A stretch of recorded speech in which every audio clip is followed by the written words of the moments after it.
Hey, what's up, Liron here. Today I want to share with you the one technique that will revolutionize the way you paint.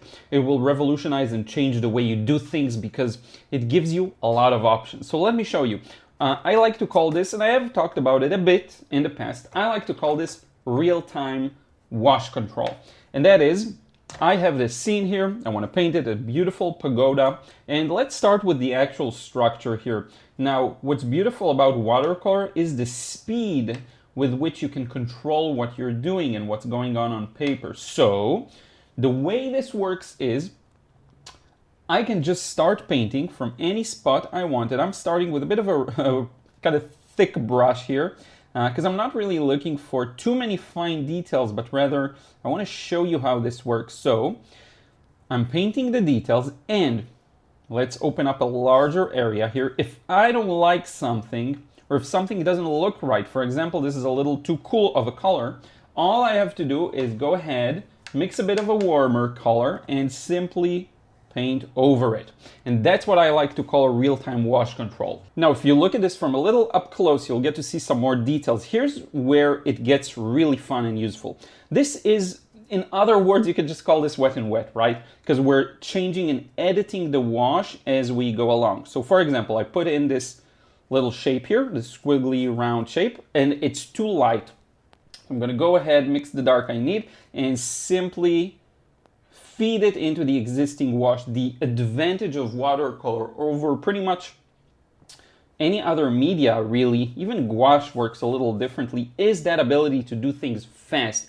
Now, if I want to darken an area, all I had to do, you saw me just going ahead and putting in that dark spot. Now, if we go back to our kind of lighter wash, look at how much time I have to just edit things and change them if I need to.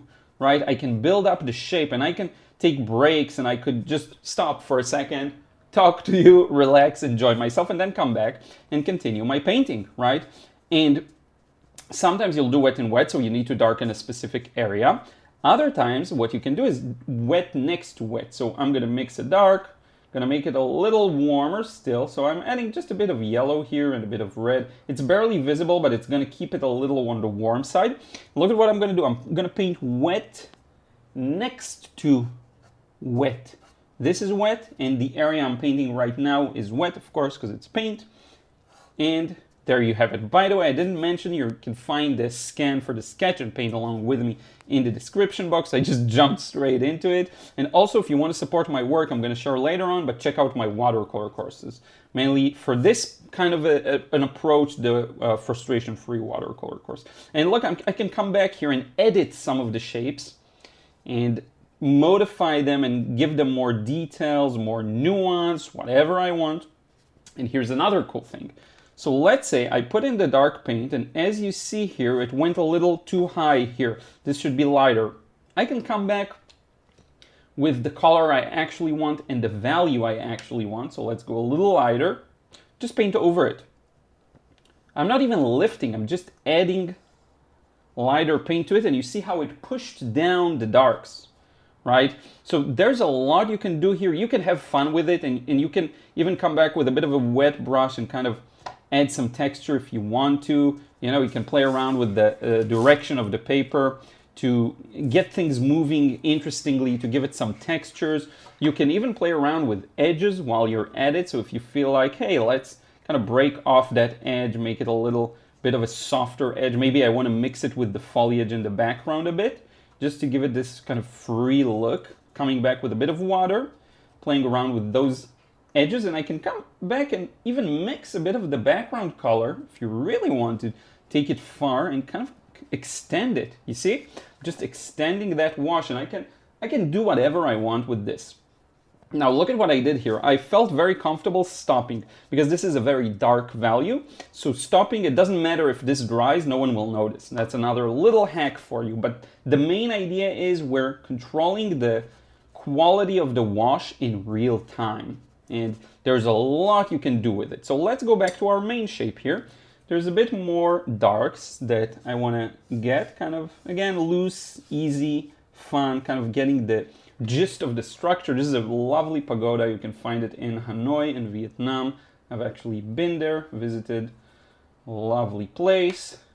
The air isn't as clean, so that's something to be prepared for. And if I feel like the lower section of this is a little cooler, why not add a bit of French ultramarine, just cool it down a bit and place the color, right? And I talk a lot about, how to avoid overwork. You just place the color at once, but you don't have to. This is exactly where this beautiful effect comes into play. You can re-edit and change stuff and feel quite confident in coming back and modifying the paint, right? The thing for me personally is I love freedom in my paintings and in my art. I want to be able to express what I want freely. So that kind of trumps everything else. And what this means is, even if it's not best practice to come back and play around with the wash, if it's not considered the most effective way to lay down paint, I don't really care about effectiveness necessarily in that context. What's effective to me is painting in a way that is completely joyful and fun for me. That to me is the ideal. If I can do that, what tends to happen is the result is quite good too. So now I see a lighter spot here. Look at me kind of fearlessly coming back with water and a bit of a maybe really damp brush, not necessarily just clean water, and kind of adding, and a lot of artists like to do this little blip blip, kind of have water splash all over. That's fine. It could be a little gimmicky, but usually it works out. And then from here, so we got a bit of a lighter area for the structure. So check it out. I'm just gonna extend this wash like so, and I see some gaps here that look really, really cool, where you see the background through. So that's something you can switch to a smaller brush if you want to show a bit more nuance, or you can just do it like I do and go ahead with the same brush. And you'll notice some sections are darker, some sections are lighter, like this is darker. So here we go, putting wet next to wet and controlling it in real time, right? That's what watercolor is for. I cannot state this enough. Watercolor is meant for this kind of a thing, for the ability to change things in a very lively fashion. Just enjoy yourself and paint them pretty much directly. And like you want to have a smoother transition, you go ahead and come back with some water, right? A bit of water here, and connect it to the dark on the other side. And look at what I'm doing, a completely lopsided upside down approach, where here I'm going to start with the reflection, actually. And then I'm going to go up into the wall of the pagoda. So you can do this pretty much however you want. So here's me going back to the wall. This time I'm going a little warmer, I think. And look at how just it pops out. It comes out, a beautiful, beautiful structure, right? And a lot of beginners are very timid with how they paint. Now, I don't think you should be bold for the sake of being bold. I'm not for that. That's just silly, romanticizing one way of painting. I don't think that's effective in the effective sense that I think is the most useful. I think what's effective is to find how you tick and what makes you enjoy whatever it is you're painting. That to me is the most effective thing you can do. And if you find that, you'll be able to pretty much always produce something you love, right? So again, a lot of painters are very timid in how they mix and how they paint. You have the power to change the wash as it progresses. So by understanding this, you may find that you're less worried, right? That's the thing. You're less worried about everything being pitch perfect. Because funny enough, the best way to have things be perfect is to discover them in the moment, right? Even if you do some preparation, of course, I sometimes prepare for painting, at least more than nothing. I do something to prepare. But there's that moment while you actually paint.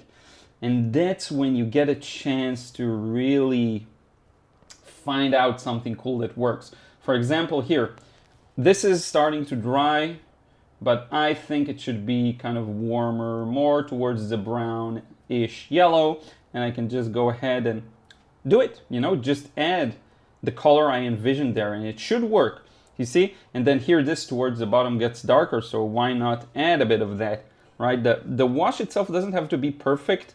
Like, not every transition, not every color you add, not every touch of the brush should be perfect in how it mixes, but the overall thing will always be perfect if you find that place from which you're only expressing yourself and you're having fun and you're just doing your thing, right? I'm not saying that's the right way to paint at all, but I am saying if you're looking for that freedom, that's how you find it. And this is something I talk about in my frustration-free watercolor course, so you want to check it out. I'm going to put a link in the description box below. I'm not going to do a big plug, but just reminding you that you can check that out and support my work, and I would really appreciate it. It's about 4.5 hours long, I think, content-wise. Has about 20-something lessons, covers a wide variety of topics on watercolor, how to let go, find your bearing, have fun, get the impression you're after, and ultimately just have this be a joyful experience, right? And there's also a section about techniques, so if you want something that's more technical and does talk about how to do different things in watercolor, that's there too. Look at me painting light over dark, that's perfectly fine. So that's there over too. So again, I would really appreciate if you check it out, the frustration-free watercolor course. I think you'll benefit greatly from it. And you know what? I kind of like the way this looks, so I will get ready to wrap up the process. So I think all we really need is that kind of gray here to show the piece of land. And you know what? I think this has a lovely sense of place. I'm going to balance it out with a few warms here. So I'm just mixing, adding a bit of yellow to the especially lower sections. And I'm alternating a bit of yellow, now a bit of blue, because I see a bit of more gray around here. And the more you do this, the more you push it and squint your eyes, go, you know, take a few steps back, whatever you need to see it cleanly. At some point, it's going to connect and it's going to look good, and you'll like what you're seeing on paper. Very often, artists are just inexperienced in telling where something is working. And with time and with a bit of freedom and just letting go and really looking at things from a different perspective, sometimes it means to just take a few steps back. Sometimes it means squinting your eyes. Everyone will work a little differently in that regard, but to me, there's a variety of ways to do it. Just taking a break for a couple of moments also works. It gives you a cleaner impression of the result. And then once you see it working, it's pretty much game over in terms of it will work. Once you see it for what it is, you see the similarities, you see where you were successful in kind of capturing the impression, you'll be able to also convey it to the viewer. There's this moment, this shift where everything starts working. And if you experienced this before, you know what I'm talking about. And if you haven't, it will come, if you allow it to come. So I'm just going to add a few of these dark touches next to the light ones. I think it looks really cool, this beautiful pattern. Kind of like a maze. I really like it. And you know what? I think this one is done. I want to thank you so much. Once again, the frustration-free watercolor course. If you want to learn how to paint like this, how to let go, enjoy the painting process, get the result you want, make 2025, that is coming soon, the year where you finally find your watercolor freedom. Because once you find that, you can do pretty much anything. Any kind of style you want, any kind of result. If you're looking for hyper-realism even, it's not about painting like a robot. It's about feeling your way through the scene, understanding the visual aspects of it, and being able to execute upon that. And that's a lot of the things you'll acquire in the frustration-free watercolor course. There's, of course, if you're more advanced, the watercolor realism course. I think a really small percentage of those who joined the frustration-free have joined also the watercolor realism course. So if you're one of them, if you got the first one, not the second one, and it speaks to you, check it out. And lastly, I want to thank everyone who supports me over on Patreon. There are a bunch of exclusive videos there and processes. I'm going to put a link in the description box below. And if you want to receive credits at the end of the videos, that's the way to do that. We'll see you in another video. Don't forget to drop a like if you can. It helps the video. Subscribe if you aren't. There's a lot of viewers who aren't subscribed. And I will see you in the next one. Take care.